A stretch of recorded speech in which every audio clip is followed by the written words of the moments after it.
Ration card আবেদন পদ্ধতির যে নতুন নিয়ম এনেছে, সেই নতুন নিয়মে রেশন কার্ড আবেদন করতে অনেকই সমস্যা হচ্ছে। তো সেই সমস্যার সমাধান নিয়ে আজকের ভিডিওটিতে চলে এসেছি।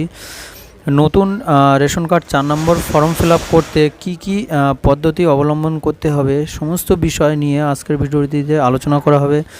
চ্যানেলে যদি নতুন হয়ে থাকেন অবশ্যই চ্যানেলটি সাবস্ক্রাইব করবেন এবং পাশে থাকা বেল আইকনটি অবশ্যই অল করে ভিডিওটি প্রত্যেককে শেয়ার করবেন। তো চলুন ভিডিওটি শুরু করা যাক।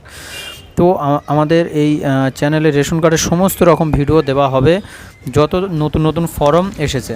তো সর্বপ্রথম আমাদের এই যে লিঙ্কটার উপরে আমি আধার নম্বর টাইপ করছি, এই লিঙ্কটার উপরে আপনাদেরকে ক্লিক করতে হবে। আমি ভিডিও ডেসক্রিপশন বক্সে এই লিঙ্কটা দিয়ে রাখবো। এখান থেকে ক্লিক করার পরে এখন আধার কার্ড নাম্বার দিয়ে এখান থেকে লগ ইন করতে হচ্ছে। তো আমি আধার কার্ড নাম্বার দিয়ে সেন্ড ওটিপিতে ক্লিক করার পরে আমাদের ফোনে একটা ওটিপি চলে আসছে।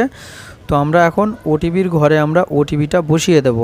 তো বলে রাখি, আগের নিয়ম এখন নিয়ম সম্পূর্ণ রকম আলাদা। আগে মোবাইল নম্বর দিয়ে লগ ইন করা হতো, এখন আধার কার্ডে যে ফোন নাম্বার থাকবে আধার কার্ড নাম্বার দিয়ে লগ ইন করতে হবে এবং আধার কার্ডে যে মোবাইল নাম্বার থাকবে তাতে একটা ওটিপি যাবে। তো দেখুন আমি এখান থেকে ওটিপির ঘরে ওটিপি বসিয়ে দেওয়ার পরে এখান থেকে দেখুন যে এই রেশন কার্ডটি আপনার, যদি হ্যাঁ হয়ে থাকে হ্যাঁ, তো আমি হ্যাঁ ঘরে ক্লিক করে দিয়ে সাবমিট করলাম। তারপর এখান থেকে নতুন যে এই ফ্যামিলির যে আপনারা যা ফ্যামিলির আগের যে পুরনো ক্যান্ডিডেটগুলো দেখতে চান যাদের রেশন কার্ড আছে, তাদের এই উপরে ডান সাইডে উপরে ক্লিক করতে হবে, তারপরে আপনারা দেখতে পাবেন।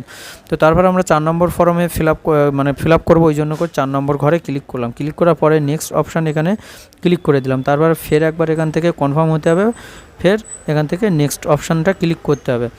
ঠিক আছে, নেক্সট অপশান ক্লিক করে দেওয়ার পরে এখানে সমস্যা হচ্ছে দুটো। একটা হচ্ছে এখানে প্রথমে জন্ম সার্টিফিকেট নাম্বার দিয়ে এখান থেকে আপনাদেরকে আবেদন করতে হবে অথবা আধার কার্ড নাম্বার দিয়ে। তো এখানে অনেক নিয়ম চেঞ্জ হয়েছে, যেমন আগেকার যেমন হাতে লেখা জন্ম সার্টিফিকেট দিয়ে আপনারা আবেদন করতে পারতেন, তো সেটা এই মুহূর্তে আর হবে না। এখন কেবলমাত্র যেসব জন্ম সার্টিফিকেট ওটিপি দিয়ে ডাউনলোড করা, সেই জন্ম সার্টিফিকেট দিয়ে এখান থেকে আপনারা আধার রেশন কার্ডটি এখান থেকে অ্যাপ্লাই করতে পারবেন। তো আমাদের এখানে হাতে লেখা জন্ম সার্টিফিকেটের বিকল্প কিভাবে কি ফিল আপ করবেন সেটা নিয়ে পরবর্তী একটা ভিডিও করব অবশ্যই। ঠিক আছে, যে জন্ম সার্টিফিকেটের বদলে আপনারা অন্য কী ডকুমেন্টস দেবেন এখানে। তারপর এখান থেকে আমরা ভেরিফাই করে দিলাম, ভেরিফাই কিন্তু হবে না। এই যে জন্ম সার্টিফিকেটটা আগেকার যে জন্ম সার্টিফিকেট, সেই জন্ম সার্টিফিকেট, এই যে জন্ম সার্টিফিকেটের ফরম্যাটটা দেখাচ্ছি এটা, তো এই জন্ম সার্টিফিকেট নাম্বার দিয়ে এখান থেকে কিন্তু ফিল আপ করা যাচ্ছে না। ঠিক আছে, তো এ বিষয় নিয়েও একটা ভিডিও খুব তাড়াতাড়ি চলে আসবে। তো এটা এই কেবলমাত্র শুধু ঘুরতেই থাকছে, এখানে কিছুই হচ্ছে না।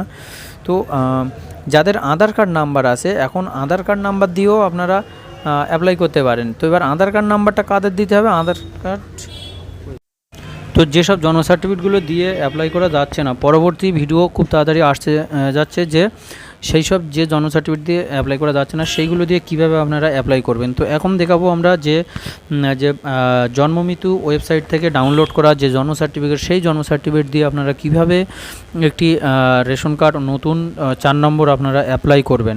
তো চলুন সেটা এখন দেখে নেওয়া যাক। তো সঠিক জন্ম সার্টিফিকেট নাম্বার এখানে দিয়ে ভেরিফাই করার পরে এই অপশানটি চলে আসলো। তারপরে এখানে দেখুন নাম চলে আসলো, জন্ম তারিখ, জেন্ডার, তো এখানে আমাদের সমস্ত তথ্য চলে এসছে। তারপর অভিভাবকের নাম, তারপর এখান থেকে কাস্টটা আমাদের এবার সিলেক্ট করতে হবে। এখান থেকে আমাদের যে কাস্টটা এখানে সিলেক্ট করতে হবে। তো জেনারেল এখানে সিলেক্ট করলাম। তারপর এখান থেকে মেল ফিমেল, এই ফাদারটা এখানে সিলেক্ট করে নিলাম, গার্জেনের নাম। তারপর এখান থেকে যে ক্যাটাগরিটা অপশনাল, সিলেক্ট না করলেও চলবে। ঠিক আছে, তারপর এখান থেকে আমরা কনফার্ম করে দেবো। ঠিক আছে, তো একটু ভালো, তো এখানে সমস্ত কিছু ঠিকঠাক করে দেখে নেবো আমরা। সমস্ত কিছু দেখে নেওয়ার পরে আমরা কনফার্ম করব। ঠিক আছে, তো এখানে কনফার্ম করে দেওয়ার পরে এখানে দেখুন নতুন একটা পেজ এসছে। যদি আরও কারোর যদি ফ্যামিলিতে যদি 2-3 জন যদি হয়, তাহলে এই যে উপরে এখান থেকে অ্যাড ফ্যামিলি করলে নতুন আর একটা বাচ্চার এখান থেকে নতুন কার্ডের জন্য আবেদন করতে পারবেন। তো আমরা এখানে একটা করব আপাতত, ওই জন্য করে এখানে দুটো ঘরে টিক মেরে দিলাম, দিয়ে এখান থেকে ফের পরবর্তী অথবা এখান থেকে নেক্সটে ক্লিক করে দেবো আমরা। তার আগে এখান থেকে সমস্ত কিছু তথ্য আপনারা দেখে নেবেন সব কিছু ঠিকঠাক আছে কি না। হ্যাঁ, তারপর এখান থেকে নেক্সটে ক্লিক করার পরে এখানে এটা ইয়েস করতে হবে। তো আমি ইয়েস করে দিলাম। এখান থেকে ইয়েস করে দেওয়ার পরে নতুন একটা পেজ চলে আসবে। এখান থেকে আপনাদের পুরো ঠিকানাটা এখান থেকে সিলেক্ট করতে হবে। পুরো ঠিকানাটা এখানে আপনারা টাইপ করে দেবেন।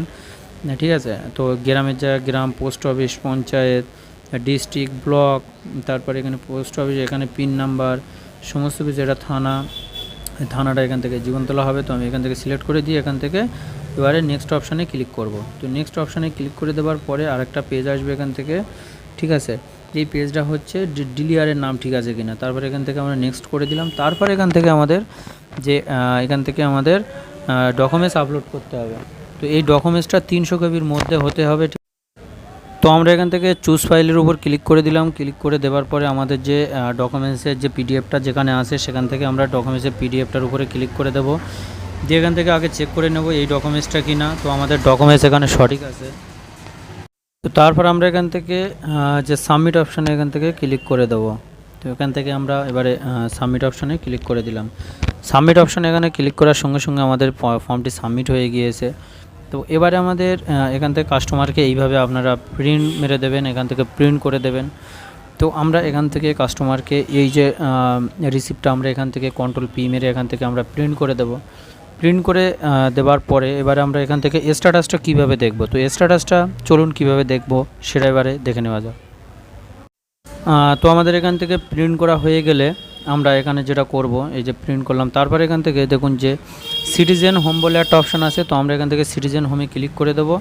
তো এখান থেকে যেই আমরা সিটিজেন হোমে ক্লিক করব এখান থেকে দুটো অপশান আসবে, ঠিক আছে। তো আমরা এখান থেকে চেক অ্যাপ্লিকেশন স্ট্যাটাস এর উপরে ক্লিক করে দেবো। দেওয়ার পরে যে ডান সাইডে ভিউ অপশান আছে, এটা নিচেরটা অন্য সাইড আছে, আমরা এখান থেকে যাব না। তো আমরা এখান থেকে ডান সাইডে যে ভিউ অপশান, এটা নিচেরটা হচ্ছে পুরনো স্ট্যাটাস চেক করা ওয়েবসাইট। তো আমরা এখান থেকে ভিউ অপশানে ক্লিক করে দিলাম। ভিউ অপশানে ক্লিক করে দেওয়ার সঙ্গে সঙ্গে আমাদের এখান থেকে পুরো সম্পূর্ণ স্ট্যাটাসটা এখান থেকে আমাদের দেখিয়ে দিয়েছে। তো এই স্ট্যাটাসটা আমরা সব এখান থেকে অ্যাপ্লাই করলাম, ওই জন্য শুধু ফর্ম সাবমিট, এখানে অ্যাপ্লিকেশন যে সাবমিট সেইটাই শুধু দেখাচ্ছে।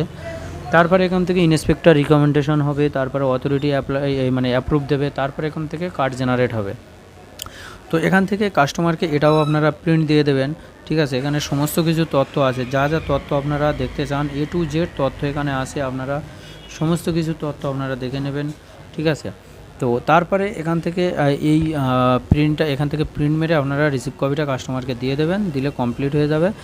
যখনই আপনারা মানে কমপ্লিট হয়ে যাবে মোবাইল ফোনে একটা, এই মুহূর্তে মোবাইল ফোনে একটা SMS যাবে। তো সেই SMS-এর মাধ্যমে আপনারা দেখে নিতে পারবেন যে কাস্টমারের কাজটা হয়েছে কিনা। আর স্ট্যাটাসটা সম্পূর্ণভাবে প্রপার কিভাবে আপনারা দেখবেন সে নিয়ে খুব তাড়াতাড়ি একটা ভিডিও আসতে চলেছে প্রপার স্ট্যাটাসটা দেখার জন্য।